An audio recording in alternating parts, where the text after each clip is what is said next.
Good afternoon. Good afternoon and welcome everybody. My name is Sonia Lawrence Green and I'm the Chief of VOA's English to Africa Service and I manage the South Sudan project. It's a project close to my heart since I've been traveling to and reporting on Sudan and South Sudan for over 25 years now. The people of South Sudan have known conflict. They've experienced it for decades with only intermittent breaks. And they've suffered with the displacement, the hunger, the fear, and the loss that conflict brings. A peace process is underway now, aimed at resolving the current conflict between forces within the newly independent South Sudan. And we're here today to discuss that critical process in its many aspects. Let me thank each and every one of you for coming and take you through the program of events today, which is contained here, in case you didn't get one. We're very honored to have David Enzor, our VOA director, make opening remarks. Our moderator, John Tanza Mabusu, will lead the discussion with our distinguished panelists, and then we will open the floor to questions from the audience. We'll have some closing remarks and light refreshments afterwards so that we can mingle and discuss after the program. That's generally what's coming.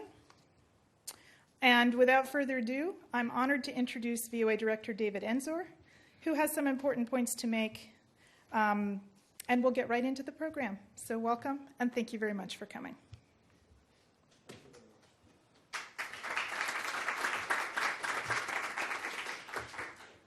Thank you very much, Sonia. It's a pleasure to be here to discuss such an important topic.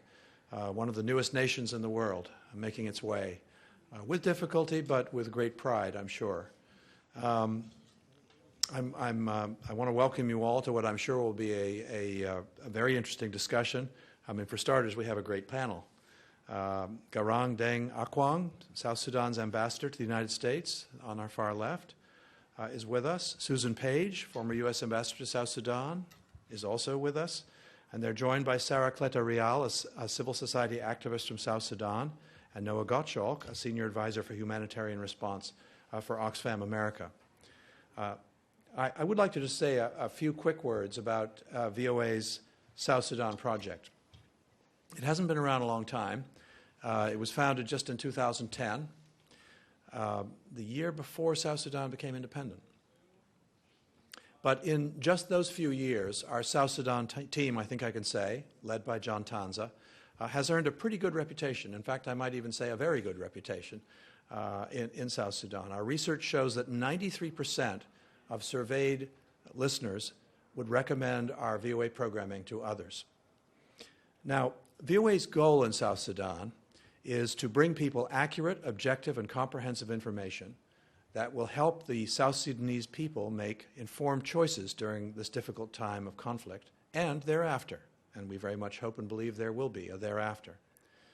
Of course, change the name of the country, and that is VOA's mission everywhere around the world. Now, reporting is never easy, but reporting from areas of tension is especially difficult. VOA stringers in South Sudan are very much aware of this, and they experience it often. Some of them have received threats more than once. Some were beaten. But they continue to do their job, covering the news. The result of their fine work is heard on South Sudan's team's radio show, South Sudan in Focus, which airs for 30 minutes daily and is also available on the web. It's heard in the capital, Juba, and on 6 partner affiliate radio stations, and on 3 strong shortwave frequencies across South Sudan and throughout the region. So it's heard beyond the country. Journalists are, among other things, messengers who take the voices of the people to the government and the comments of the government to the people. Our reporters in South Sudan have been doing this for 5 years with pride and I think with great professionalism. So it pleases me today to say that the comments that will be heard today in this discussion will also be heard through Voice of America in South Sudan. Thank you very much. Let's get on with our program.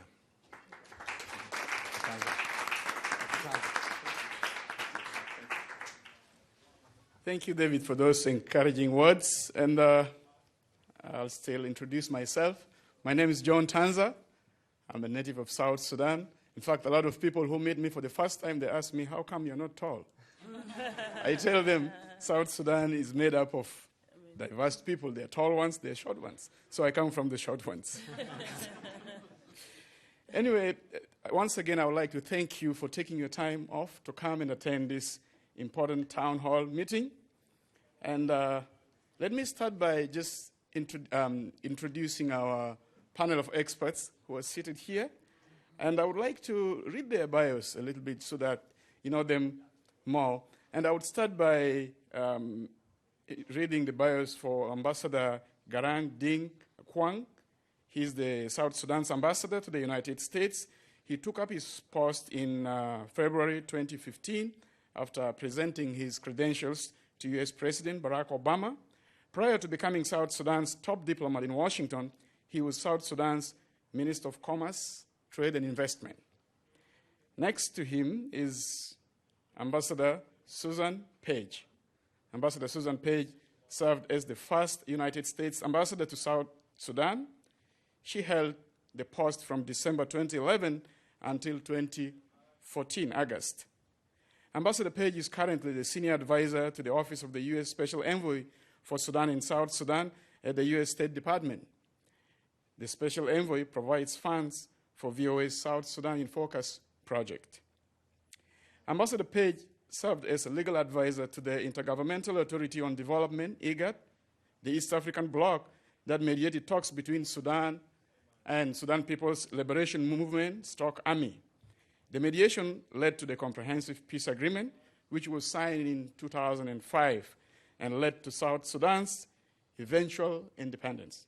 So those of you who say the United States midwifed the Comprehensive Peace Agreement, we have someone amongst the panelists who was directly involved. Next to her is Sarah Cleto Real. She's the founder and executive director of Global Partnership for Peace in South Sudan. This is a non-profit organization that engages South Sudanese communities across the globe to work collectively for dialogue, lasting peace, social justice, and gender equality. Sarah is a 2014 Rotary Foundation Peace Fellow and a recipient of 2010 Eleanor Roosevelt Award for Human Rights. She has been an advocate for women's rights and promoting women's leadership. Lastly but not least, we have Noah Gatchuk, a senior policy advisor for humanitarian response at Oxfam America, where he focuses on Sudan, South Sudan, the Democratic Republic of Congo, and the Syria crisis. He has more than decades of experience working with children, families, and communities affected by the conflict in Africa and Middle East. He specializes in gender issues, in forced displacement, and in return and reintegration of refugees and internally displaced persons. So these are the experts we brought for you today. So let's give them a big hand clap.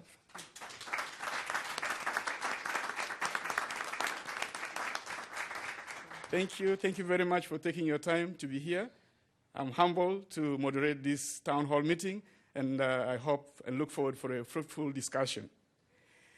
Now, the people of South Sudan are yearning for peace so that they can enjoy the fruits of democracy after decades of struggle. In 2011, when South Sudan gained its independence, most South Sudanese started building their lives, their families, and their businesses. There was immense hope and optimism for the world's new nation, which was born. Then came the events of December 15, 2013. Fighting started in Juba quickly and spread around most of the country. Efforts to bring peace by the regional bloc IGAD to end the violence produced a cessation of hostility agreement in January last year. But the agreement was violated almost as soon as it was signed. If anything, fighting picked up in the months that followed. Until today we hear Bentiu is not peaceful, Malakal is not peaceful, and other areas. But the IGAD and other players in the international community continued with efforts to bring peace to South Sudan. At the most recent talks in Addis, I was there, I covered it. The two sides in the conflict, the government of President Salva Kiir and the armed opposition movement led by former Vice President Riek Machar, were given a deadline of March 5th to make peace or face the consequences. The deadline came and went, and fighting is continuing, particularly in the two oil-producing states of Unity and Upper Nile. So that brings me to our first question for the panelists. How should the peace process be conducted? Well, we'll start with the Ambassador Akuong, South Sudan's ambassador to the United States. This is a question that everybody is asking. How should the peace process be conducted? Thank you very much, John. Thank you for excellent introduction. Let me also take this opportunity to thank VOA for availing this opportunity for me and others to participate in this program. I also appreciate the presence of your audience here. But before answering your question, let me make some correction that when I came here or when I was appointed, I was not a minister. I was a minister from 2010, Minister of Petroleum, and then Minister of Commerce. I worked with her closely when I was Minister of Commerce, and then was removed with Dr. Riek together in 2013. I did not rebel, I remained in the country. So I was a member, sitting member of parliament, until I was appointed. Now my seat is being filled. So I was not a minister. Thank you for the question. I think since the failure of the coup attempt in December 2013, the international community has been making efforts to bring peace to South Sudan. IGAD has been hosting the mediation with the help of IGAD friends, Troika, and other international interested groups to bring peace in South Sudan. So to bring peace in South Sudan needs a resolve from both parties, the government and the rebels. Peace is an essential for South Sudanese people because we need peace. The independence we won was because we needed a permanent peace. That's why we became independent. It is unfortunate that we have this incident and we are now going through this war.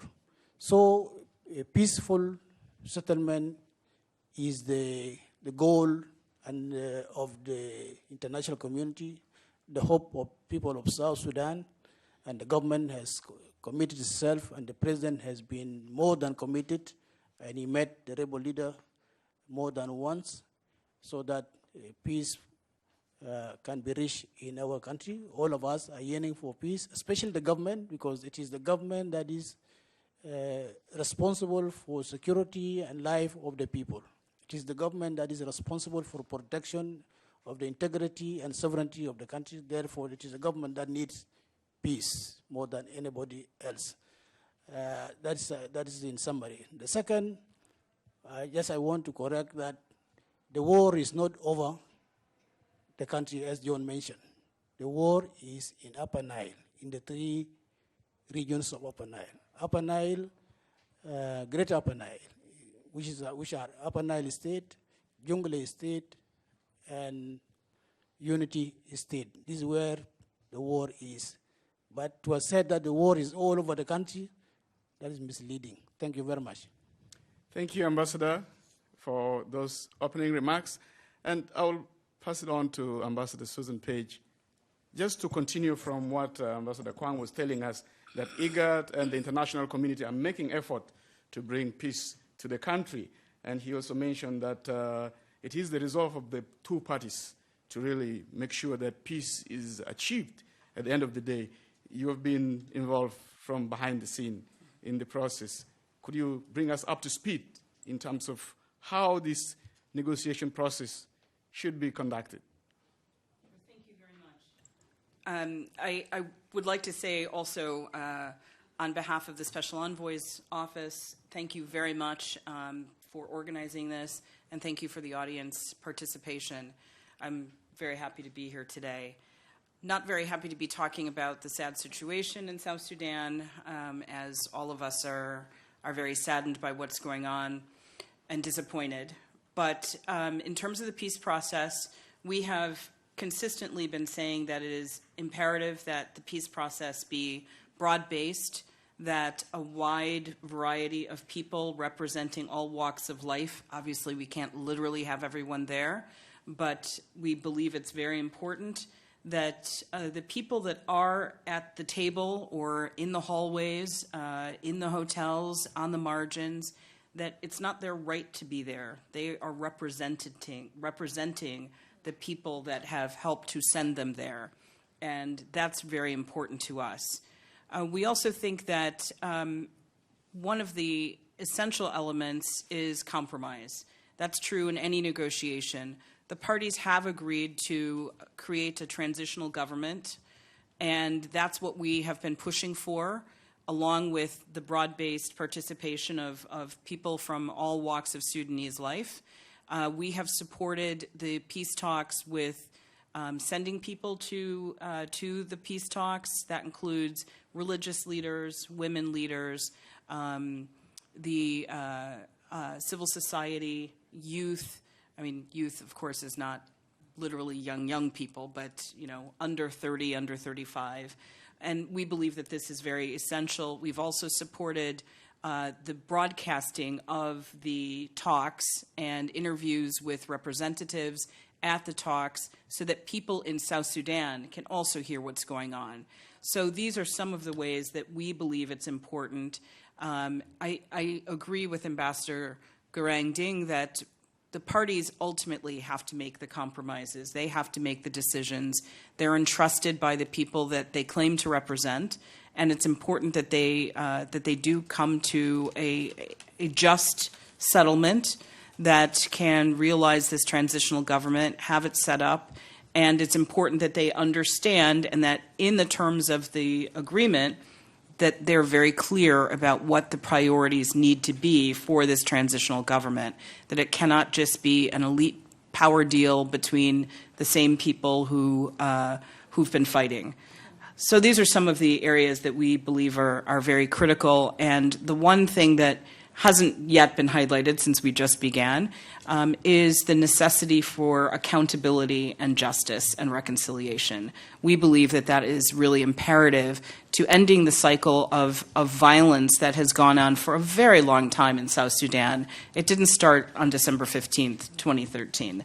It has been ongoing, and that people need to unify, have a commonality of purpose about what they want to see, just like the emblem of South Sudan itself and what they want in terms of their aspirations. The people should deserve to have that fulfilled.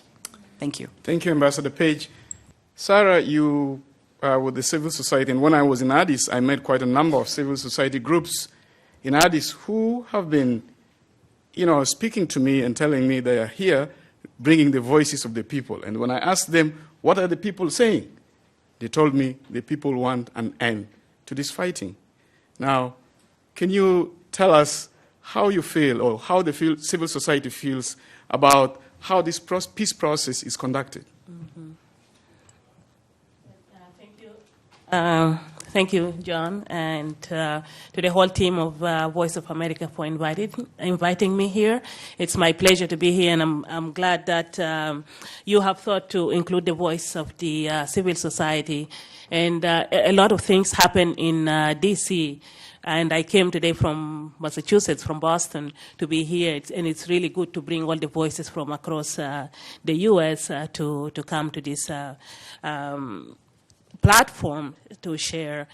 I think a lot of what I wanted to say, you said it, but it's really important to also understand that the civil society is huge, and I personally talk to so many people from different sides, and we have been talking a lot in terms of bringing the voices of the civil society together. Unfortunately, with what happened in December 15, on December 15, 2013, it's not new, as you said, but it has been bubbling. We rushed, we were all excited, fighting for our freedom, and a lot of things inside were not addressed. And people just jumped, and we got excited with the independence, and so we took it from there, forgetting to address a lot of the issues that were already going on within South Sudan.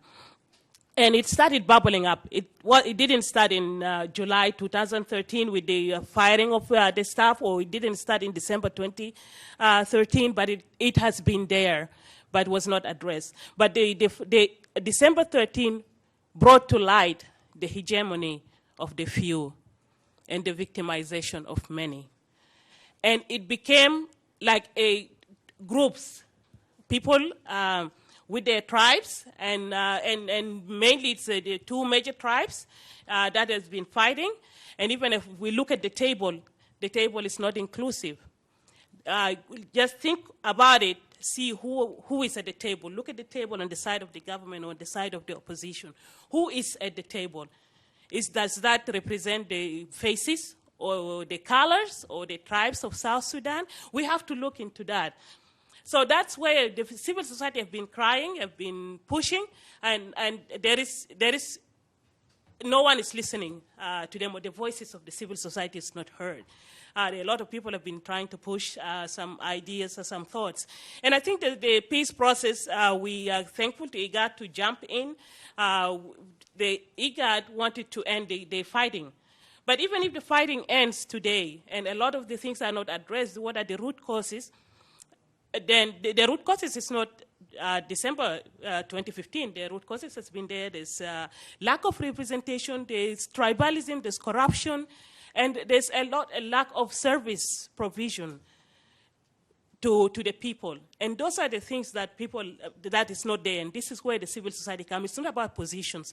And when we look at the negotiations now, it's trying just to end the war, but what next after that? And it became a discussion among the two individuals. It's more personalized, or it's just the groups, the government and the SPLM, or in opposition. But there are many voices, and what we would like to see an inclusive process. Whether they are not, it can be difficult. Maybe, I'm sure IGAD tried to have a consultation with some civil society and to bring their voices. And at some point, civil society was involved, but then there's a lot of differences. But this one also needs to be addressed. But it's important to have the consultation, whether in both sides, to have the consultation and to have the different faces at the table itself. And by different faces in terms of representation and also gender representation. We understand that there are women in all the delegation, but when we look at this small table, there's no gender balance, or no gender, yes, men at the table. So those are some of the things that are there and need to be addressed, and it's important to have the voices of civil society, because we bring a lot of the voices of the people.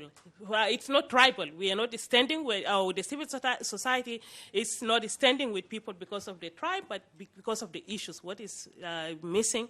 what is it that the people need, and this is where the people who are on the ground, they know what the issues are.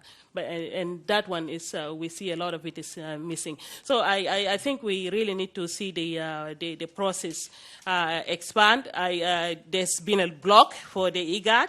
It should be the next step as they are planning to involve the other African countries, the Troika and the European Union, to support in the process. And I think that would be a better step to move the discussion forward. Thank you, Sarah. Just to, highlight the issues you're saying, you're talking about the root causes of the conflict and how it should be addressed from there. But the international community, with their representation with NGOs in Juba, have raised an alarm that the situation is not good. In fact, the U.S. government made an additional donation of $16 million, and the European Union is also pledging to donate more money to help avert a humanitarian disaster in the country. Now, Noah, you have been closely involved in this humanitarian work for quite a long time, and you are watching South Sudan closely. Could you tell us the feelings of the humanitarian workers as to how this peace process should be conducted, so that money that is now being geared towards humanitarian work should be for development?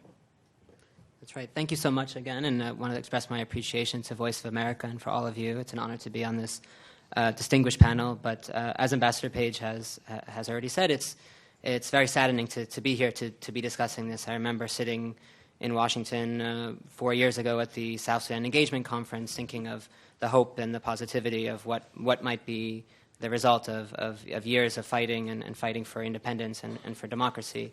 So it's very sad to be in this position to talk about these issues now. When we look at the situation, and Oxfam has been working in South Sudan for over 30 years now, and we're working really across the country in most of the states, we're talking to people and hearing their views, and I'll speak a little bit about what we as humanitarians see, but really I want to sort of reflect as much as I can the voices of people that we interact with. The first priority, the first thing people say to us is that the violence has to end. We've sort of outlined maybe 5 or 6 different principles for the peace process to move forward, but that first principle has to be an end to violence. And I think the perception that many people have, and what they tell me when I'm in the country and they tell my colleagues, is the discussions that are happening in Addis, the discussions that are happening around the country, are focused on who will get what position, where power will be divided, and there's some of that is understandable. There's a transitional government. You then have to get into the concrete details of that. But what people see, people who are living in very difficult circumstances, far away from their homes, relying on the kindness of neighbors and friends, of other communities, of communities in Ethiopia and Kenya and Sudan and Uganda that are hosting them.